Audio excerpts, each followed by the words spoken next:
Hello! I am so excited. I'm so excited because we're into the next season and we're storming our way. Now, as you know, the Superwomen Can podcast is the latest podcast to hit, and it's about revealing how we can help successful professional women of color show up in their full power and authentically lead.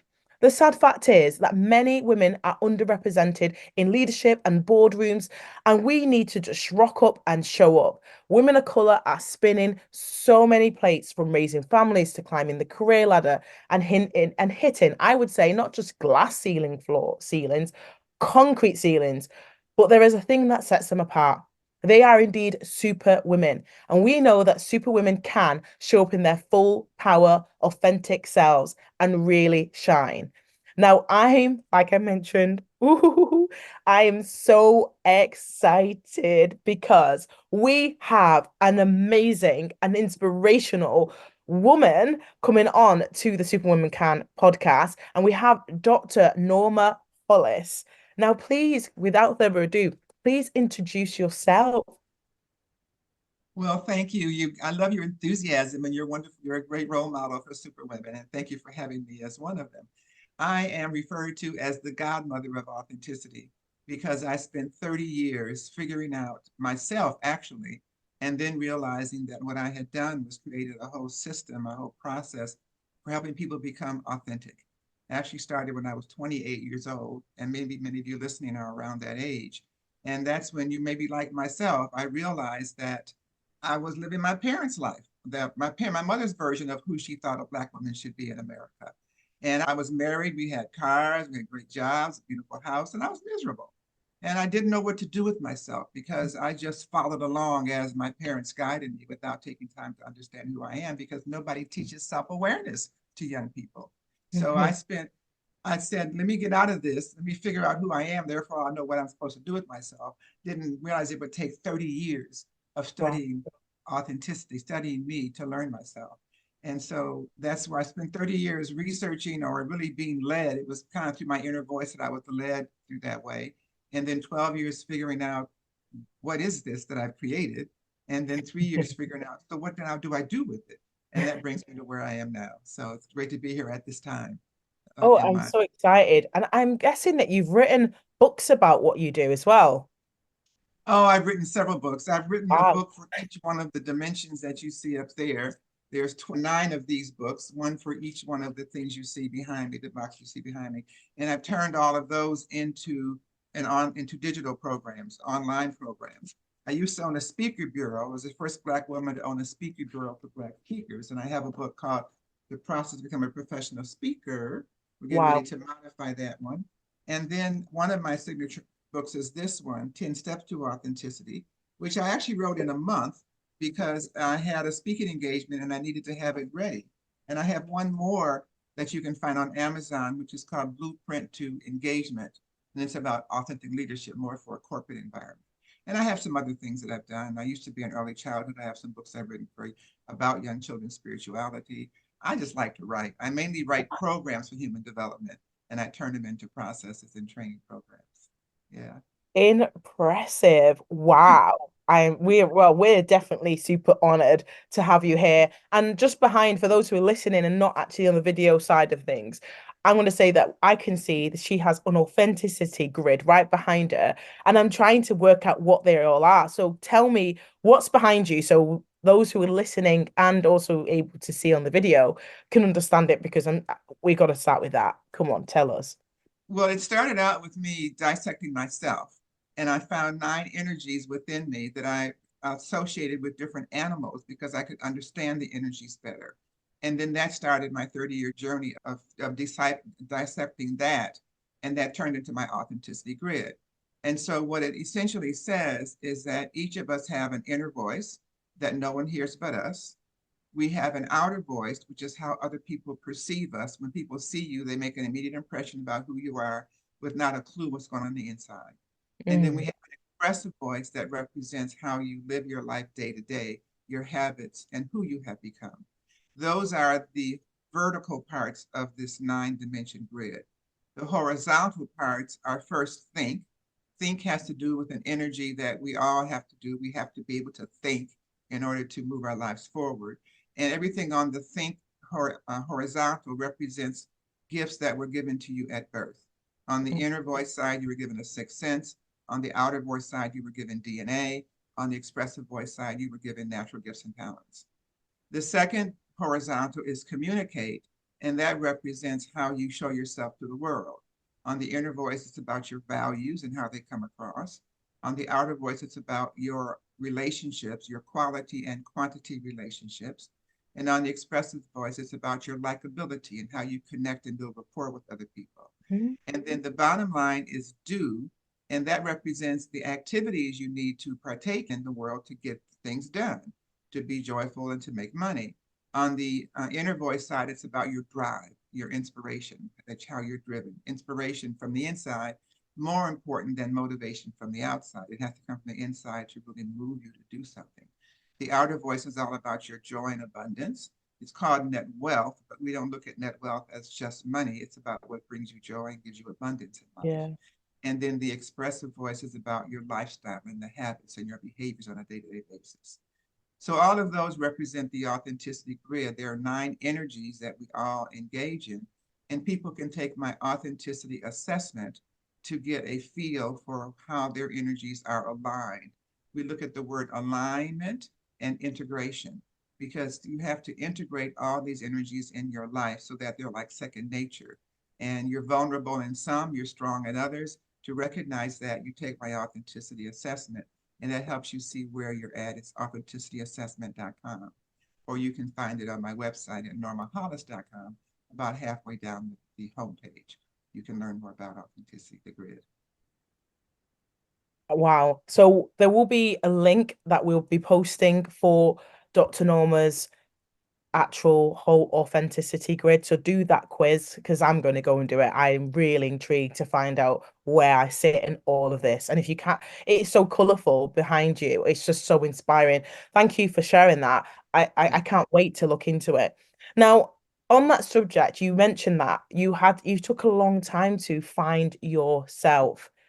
And I'm guessing that there was a time where that wasn't easy. I mean, I know that I've gone through things and I've found finding myself quite challenging. Take us through that journey. Well, journey is exactly what it was, one step after another. And it actually started when I was 8 years old, because I woke up one morning, the 4th of July, or the 5th of July, rather, with spots on my pillow as a result of a hole in my eardrum from an infection. And the only way they could stop the infection, the antibiotics did not work or gave me hives. And they found a solution that they had to drop in my ear, and it felt like acid on the inside of my head. It was extremely painful. I had to go back and have it done repeatedly. And that was followed by 2 years of ear aches that just would not budge. Shots, drops, nothing would stop them until my grandfather prayed over my ear. That's the only way the pain stopped. And so that got me thinking and wondering why adults don't get it, because they weren't really as attentive to the deep level of pain that I had, nor giving me, seeing that I got some therapy or coaching or some kind of coaching wasn't really popular at that time, but therapy was. And of course, no one did therapy. But how does an 8-year-old learn how to maneuver the world in the consequence of such great pain? So anyway, I worked through that. At 28, I mentioned that was the next phase that moved me into that. And so I was really very intent. I've always been led by a very strong inner voice. And I've always known that I came to the planet with a purpose. And I talked about it as a young child, but they kind of thought I was crazy. But I tell my sister now, multiple decades later, see, it never left. It just got more and more. And look what I've done with it. So it's by following my inner voice that I did that. I did have another major obstacle about 8 years ago when my husband was found murdered and decapitated. And of course, that was quite an experience. And that was at the apex of when I was developing this and figuring it out. But we Oh just God. plugged right through it and just worked through it. They still haven't found the perpetrator, although they're still looking as far as I know. But that was a very challenging experience. We all have different challenges in one level or another that come about us that move us out of, that can move you off your path if you allow it to. I Mm. allowed me to pause. It happened in June, and I put it all on a spiritual perspective, which I always do. But by Christmas time, I was a little depressed. And I gave myself 3 months. I told myself, you can mourn all you want until March 31st. But April 1st, you got to get back up and get back in the game. And that's exactly what I did. I programmed myself to do that. I grieved. And in fact, I had went to China about 2 years after after he passed. And I took a picture of him and buried it under a tree that had an orange flower, which is my favorite color. And then made my peace with it and just moved on. So yeah, so we have to do those ritual type things and talk to ourselves and keep ourselves healthy because we're super women and we have to be that. Yeah, we are.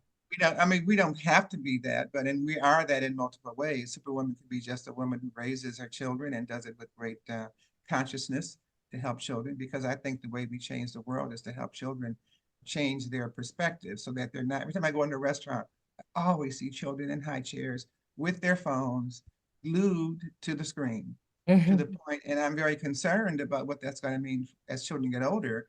Are they going to understand what reality is? They had a situation here in the Mm. United States where a 6-year-old took a gun to school and shot his teacher. And I imagine they saw it, on one of the video games and didn't understand the difference between that and reality. So that's going to be a real issue. And there's some other issues I've learned about that are going to be real challenges that parents, mothers particularly, need to be aware of so that they can counterbalance that. So we raise healthy children in a healthier society. It's a real challenge right now. Yeah, so I'm gonna go to you've that is a massive thing that you've gone through with your husband passing, and especially in that manner. So I just want to just give you my condolences for that particular part of your life, really. But something kind of struck me when you were speaking, and one of the things is that you said is, I said to myself, I'm going to allow myself to grieve for this period. And we know we've always been told, well, people say different things, don't they? They said, oh, after a year, after 3 months. How did you determine this was my time? This is what I'm going to give myself, and then that's it? Because that would have been quite difficult to kind of put a time on grief. Well, I didn't really grieve the way many people do when he first passed. I think I was just kind of numb because it just happened, as all of a sudden I was out of town and came back. And if I had been there, it might have happened to me as well. And then I'm such a spiritually led person that I put it from a spiritual perspective more than I did on a personal perspective. So, but Christmas brought the personal side out. And then it was a more of a deeper grief that many people feel right away. Um, so I just, I've always been one who managed my emotions. I think I learned that at 8 when I had so much pain. When I had that pain when I was 8, I remember my mother telling me that I had to go back to see the doctor and have that treatment in my ear again. And I said, well, why didn't you tell me? Why didn't you tell me? She said, I didn't want you worrying about it because I knew you'd worry about it. And she's right. And since I had to go back and get it done again and again, I learned to have fun in the in between times. So I think I learned to manage my emotions at that early age because I had to manage, okay, the pain's gonna come again. So okay, I get to the pain. And now okay, the pain is over. So I can have fun now. So I think I taught myself that. And over my life as a youth, I did teach myself a lot about when so and so happens, so and so. So when you walk by and you see whatever, then you'll remember to do this. So I trained myself that way at a very early age. And so I think that's a part of the same thing. I think that's that think, communicate, do. I thought about it. I communicated with myself. And what I did was give myself permission, give myself a time frame, rationally figure out what it is that I needed, how much time was good. And I had a business at that time. So I couldn't wallow in the grief. It's not like I had a job where a check was coming every month or every week or whatever. But I had to get back in the game. Otherwise, there were too many consequences. So I figured 3 months was an adequate time that I could wallow in it. Because, I don't know if you've had someone close to you die, there's a certain seduction to grief. Grief will seduce you to wallow in it. It's a certain feeling that can overtake you. I imagine it could be addictive, like addictive drugs sometimes can be. And then there's, how people treat you when oh, I'm so sorry for you, and all that kind of stuff. So I didn't want to fall into that trap. And I had really good friends who helped me to understand that and to, partner with me on that journey. So those were the things that made it make sense. 3 months made sense because I wanted to be respectful for the 27 years we had been together.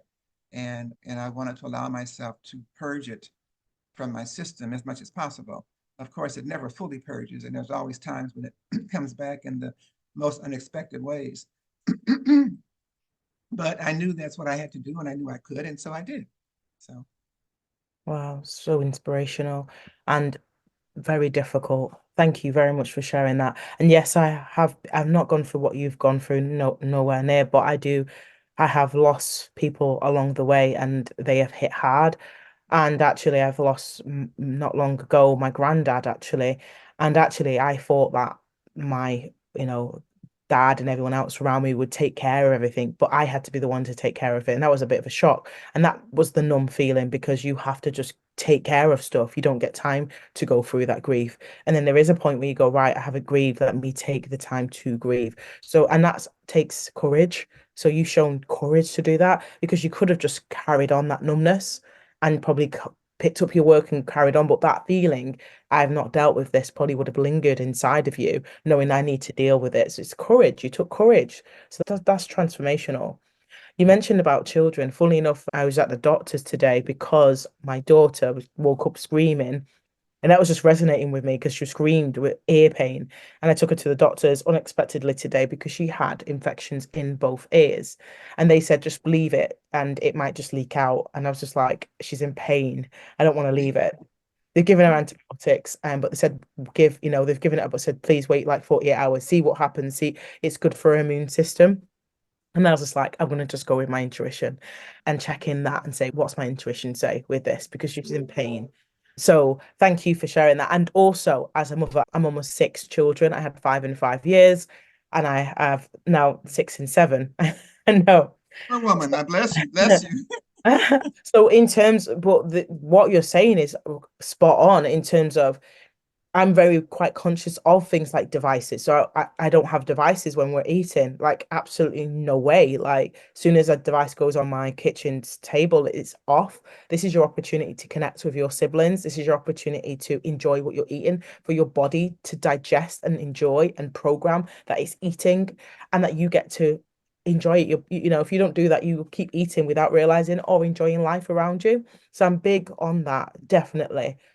But I think there's still a lot to learn. I'm quite young in terms of I've got a lot of kids, but I'm still quite a young mother. My oldest is only 7. So I'm still learning along the way and learning from individuals like yourself who continue to instill such amazing knowledge.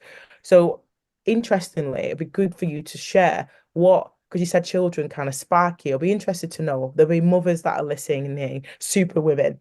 And I always say super women, we also have kryptonite, which means that we do have weaknesses. Superwoman doesn't mean we're free of weaknesses or free from fault or flaws. We have flaws. We're just human like everyone else. But I'm interested to know how your experience translates to children. Well, just you didn't know that my bachelor's degree is in early childhood, child and family life sciences. I directed preschool programs for 20 years. I did an early intervention program. That's when I started doing programs. That was the first program that I wrote. I had a company called Comprehensive Learning Institute, and we took children through, I had it in 3 different states, 3 different cities in 2 states. And we took children through a battery of experiences to assess them in their fine gross motor, their speech and language, I don't remember the others, learning disabilities. And we gave parents reports before computers were around to help them know how to help their children in those areas. Second, and I also worked with children's spirituality because all of this was brand new. When I went to college, the early childhood program I was in was the very first one that they ever had. That's been my passion all my life. And I'm kind of circling back to it now that I've got my grid done and have you. So I want to say a few things about young children. The first thing I want to say, and this I'm coming more from a children's spirituality perspective, because I think that one of our responsibilities as super women, Black women particularly, is to help children connect with their spiritual side, with their inner voice, because that's where their guidance comes from. So the first thing I want to say is between 2 and 4 are critical years to listen to your child and record them. Those are the times when the children will tell you why they're here on the planet and what they may remember from a past life. People may not believe in past lives, but I'm gonna get to that in just a minute. So if you recognize at age 2, children first learn, they first start speaking, okay? They now can make sentences, they can say things. And they frequently will say what they most remember before they got here, which is about their purpose. I remember telling this to decades ago to a woman in the Catholic, I worked for the Catholic Church for a very brief time. And I mentioned to her about that. And she said, "Oh my gosh, thank you for telling me. Now I know why my son told me, Mommy, when I was here before, I was a monk." And she looked it up to see monks weren't here in the 15th century or something. And she said, the time before that, I lived in Alaska or something like that. And she says, now I understand that. So you want to record those things because they stop saying them around 4 when they start to learn how to read. Children are born in their right brain. The right brain is the creative brain. If you go back to Egyptian times, you look at all the communication was through hieroglyphics, which is pictures. And so we're born with the right brain. Children are born with the right brain gifts that they expressed earlier are visual spatial, the ability to like color and stuff, and they like the mobiles and they like to play with them, and they learn how to draw and they like the colors. Bodily kinesthetic, they have the ability to move around easily. You see, in fact, I'm doing a presentation in about 3 weeks on the gifts and talents of young children. I just got some videos of a young 2-year-old on a skateboard going up and down little hills and stuff. It's like amazing the balance that she has. I have another picture of a man holding his child in his hand. The child can't be, it's probably younger than a year. And the child is strong enough to not even fall, to stand up while the father moves him around on his hand. It's amazing. And I have another one of 2-year-old who can sound out words. And like he can sound out the word alligator or coconut and cheese. It's amazing. Another one who holds a pencil in the wrong way or a crayon and draws pictures of faces with great skill. So children will show you at this young age what their gifts are as long as we allow them to express them. Oftentimes they lose their authenticity at that young age because they go to preschool and they learn that they can sing and the teacher and the kids like it, or they like to make noise on a drum and everybody likes it. And they go home and they sing and they make noise and mama says, "Will you please be quiet? I had a long day. I'm tired. Go watch TV or go get your device." You don't want to do that. And then they figure, I guess I can't be myself because it makes mommy upset. And they sulk away and they go further and further away from the person that they were born to be. So that's one thing I want to say is to record them. They say that character is developed in the first 5 years. So the things you say, the things they do, they're going to remember those all of their life. That's also the time that they show you without editing who they truly are and what their gifts are. So you want to look at the work of Dr. Howard Gardner. He's the one who's written about that. I'm going to be talking about this a lot more in the future now that I have my program developed and others to run it. This is where my passion lies and where I'm going to be talking about. So the next thing I want to share just for a minute is about the super children that are coming. So you have children that are coming into the world now who will tell you what their purpose is. They will tell you why they're here. They will tell you about past lives. Some even tell you that they're aliens. You have all kinds of things children will say to you. And all I want to say to parents is embrace it. If you can, record it. Do not diminish what the child says. Do not tell them they're crazy. You know, when I came on the planet, I kept talking about, well, God told me this and God told me to do that and God said this and I'm going to do this. And they looked at me like I was crazy. And they even had somebody check me out and the advice they gave was to ignore it, but it never went away. It just developed it. I never let it go away and I never went to see anybody to tell me that I'm wrong and to try to change my mind.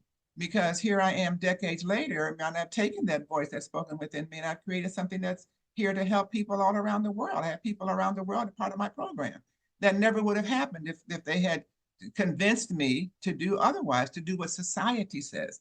Society exists for its own continuation, and it's not always in our best individual interest. So it's up to us as parents, as mothers particularly, to be sensitive to that. So when you record these young children with the things that they say that are unusual, that they're probably going to forget when they start school, because school gets them in their left brain, which is where they teach you the language and they teach you the math and they teach you to rote memory. Then they snub your creativity. So when they get 12, 13, 14, 15, etc., and they want to find a career, let them listen to what they said when they didn't know what they were saying. And they expected you to understand it. Because then you will understand it more. You will have seen a decade or two of what they've done and who they've been. And you can help interpret it, how their life has proceeded in that time with what they said when they didn't even understand that there was censorship to what they were saying, and then it's going to make a difference. And this is extremely important given the way that artificial intelligence is coming into our world.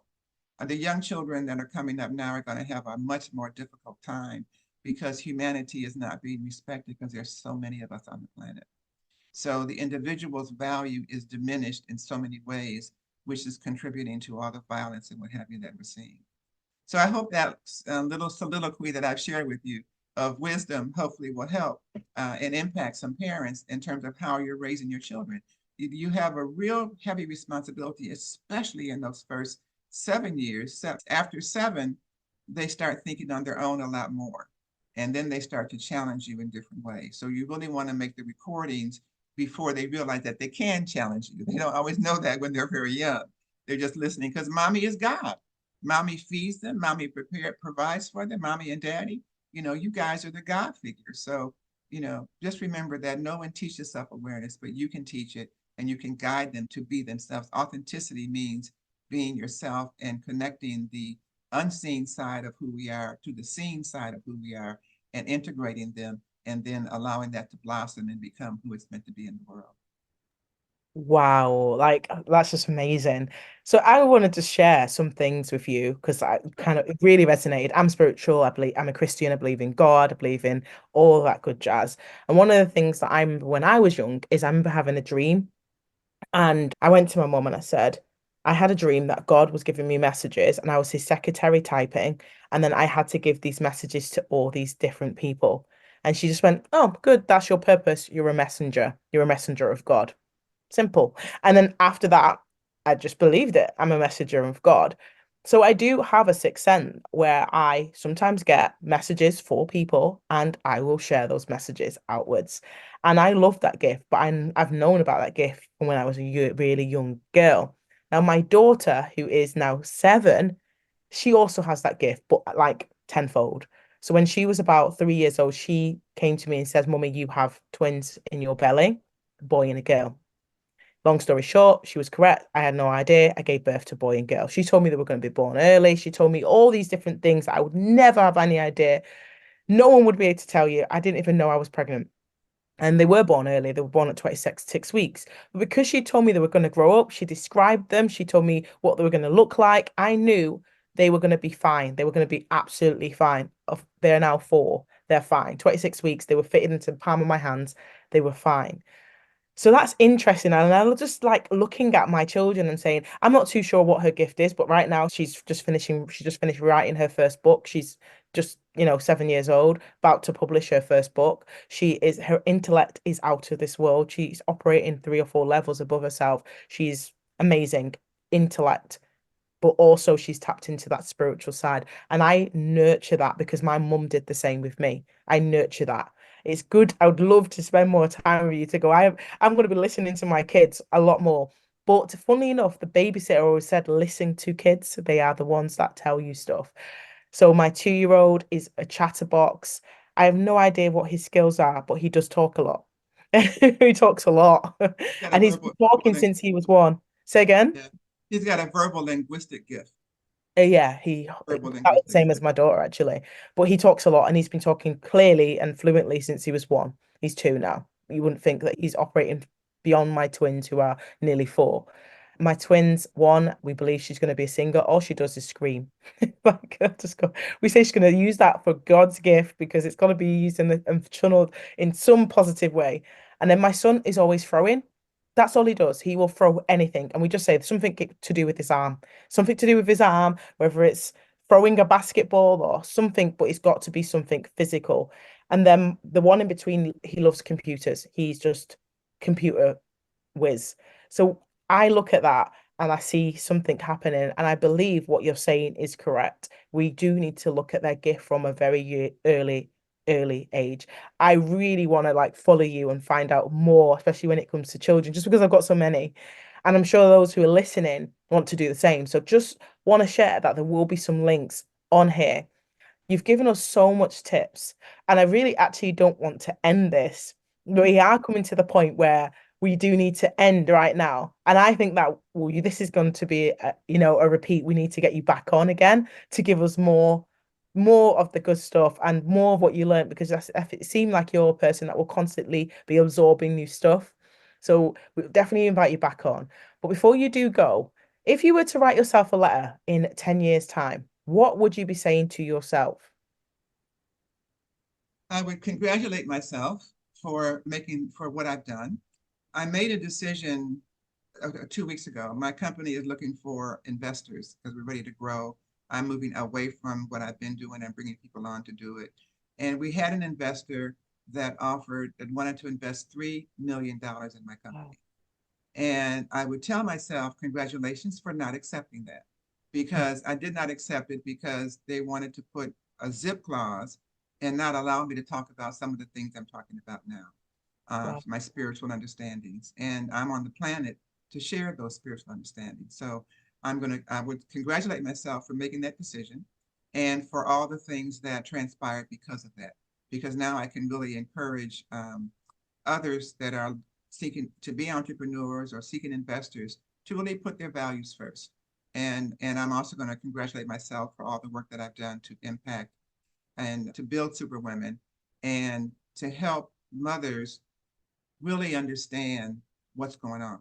So I've only scratched the surface with you. I'm glad you'll say you're going to bring me back because I'm going to share some things to you when we're off the air that maybe we'll share later when we come back because there is a lot more to what I'm saying. I'm only scratching the surface of the information that could be extremely valuable. And that's exactly what the $3 million group does not want me to share. So because they were afraid that it would affect their investment, and they also wanted me to divest myself of all but 10% of my company. In other words, they wanted to do what they want to do with my authenticity grid, and that's not what it's for. So I just would be congratulating myself and jumping up and down and shouting the successes and all the things that I've accomplished in the world and how I've helped other people to really step into their authenticity from multiple perspectives. Thank you, Dr. Norma. Now, where can we find you? NormaHollis.com is the website. You'll learn a lot about the different things. The early childhood stuff I had published years ago, but since I've been away for it for a while, I'm not published it now, but I will be getting back to that sometime this year. I'm on LinkedIn, I'm on Instagram, I'm on Facebook, and Norma Hollis or Norma T. Hollis, one or the other. Please do reach out. Take the assessment, and you'll have the link there. And I'm particularly looking for speakers and coaches from all around the world who are interested in authenticity and want to bring it into your practice. We have a program where we certify coaches to use my assessment with your coaching clients.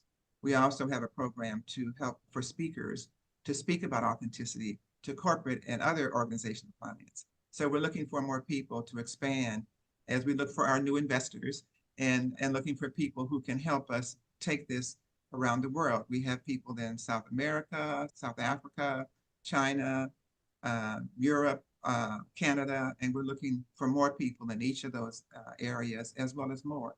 Because my assignment is to get this in as many places in the world as possible. So any And help I you all believe want to that bring it and come will. on. Yeah, I would Yeah, that appreciate it it. will. Bring it on. I can't wait to see this across the globe. So, Yes. with that, I want to say thank you very much for being a part of the Superwomen Can podcast. You are an inspiration. Thank you. And for those listening, please do share this, put your notifications on, subscribe, and definitely go down below, wherever it is, or up below, and get those links and go and connect with Dr. Norma. Thank you so much.